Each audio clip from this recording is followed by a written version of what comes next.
A police officer and a suspect are recovering tonight after a shootout earlier today. Happened in Fort Collins, where police responded to a crash just before 1 o'clock this afternoon. But when officers got there, they say the man behind the wheel in that crash started shooting at police. Police started to chase him. 9 News reporter Lauren Scafidi joins us live where this happened at the intersection of Mountain and Bryan Avenue in Fort Collins. And neighbors got a front window seat to all of this, Lauren.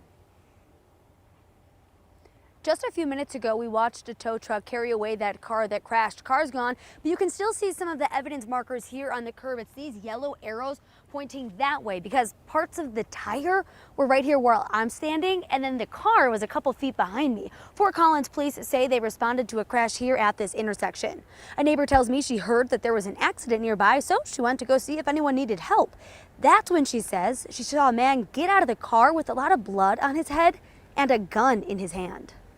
All of a sudden he stops about 75 yards down, and he turns around and he's standing there facing our direction, and he starts to bring the gun up. Now, he didn't like bring it all the way or anything, but it started coming up. So clearly he was done fiddling with it, right?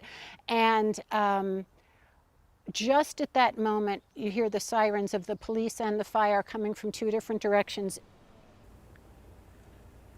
She says she ran home, and within just a few minutes, she heard a lot of gunshots. Fort Collins police say the suspect and officers shot at each other, and then the suspect took off for Grandview Cemetery a few blocks away, where they each fired more shots. The officer who was shot is expected to recover. The suspect, who was also shot, was arrested and then taken to the hospital.